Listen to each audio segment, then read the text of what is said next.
The tension in the kitchen was palpable, a quiet storm that had been brewing for weeks.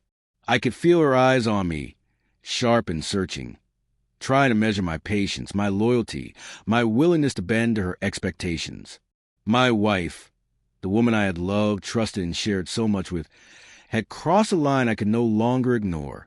"If you don't trust me working late night with my boss every day," she said, her voice firm but laced with accusation, "maybe we shouldn't be together." There was the ultimatum wrapped in love, or at least what she thought was love. I stared at her, my heart pounding, my mind racing. The betrayal wasn't yet proven, but the seed had been planted.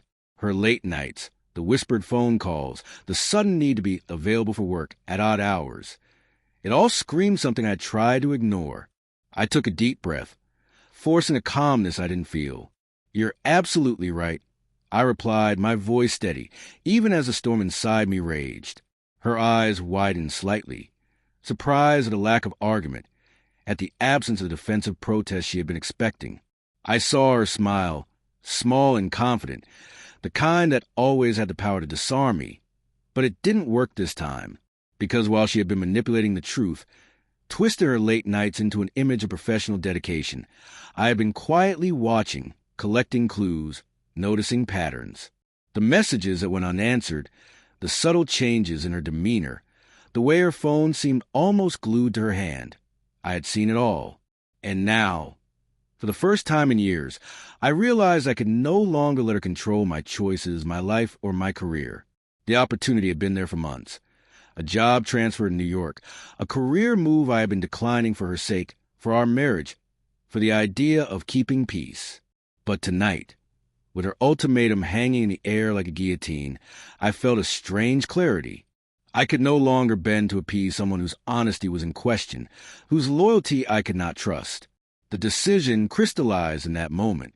I accepted the transfer, not as an act of spite, but as an act of self-respect, of reclaiming control over my life and my choices.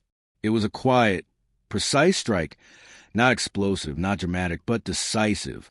I could feel her shock ripple through her expression, a flicker of realization that perhaps I was no longer the man she could manipulate so easily. In the days that followed, I prepared for the move, packing my life carefully, quietly. There were no arguments, no confrontations, just a slow, deliberate severing of the ties that had begun to strangle me. She tried to protest, tried to twist my acceptance into a punishment or a challenge, but I didn't engage. I had learned that sometimes silence and action speak louder than words. The night before my departure, I sat alone in our apartment, thinking about the years we had spent together. The love had been real at one time, but something had changed, insidious and quiet. Her late nights, her shifting explanations, her subtle defensiveness, they had built a wall between us, one I could no longer ignore. I realized that love without trust is a fragile thing, and I would not continue to prop up a foundation built on doubt and secrecy. When I finally told her I would be moving, her composure faltered, revealing the cracks beneath the surface. She had assumed I would stay, as I always had, bending to her needs, prioritizing her career over mine. But this time, I prioritized myself, and for the first time, I felt the liberation that comes from reclaiming your autonomy, your self-worth, and your future. On the plane to New York, I reflected on the irony of the situation.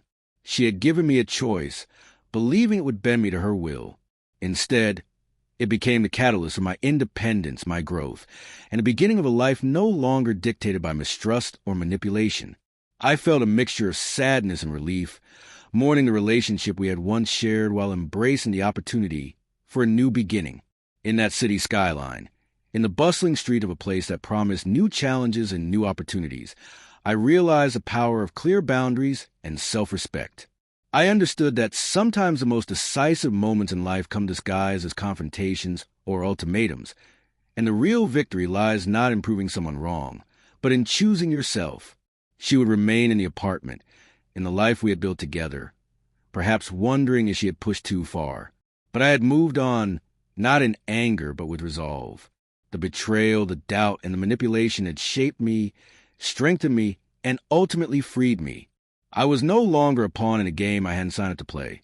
I was the one moving forward, charting a course based on truth, trust, and my own principles. And as the plane lifted into the clouds, leaving our old life behind, I felt a sense of clarity and empowerment that no ultimatum, no betrayal, and no broken trust could ever take away. I had chosen myself, and in doing so, I had reclaimed the life I was meant to live.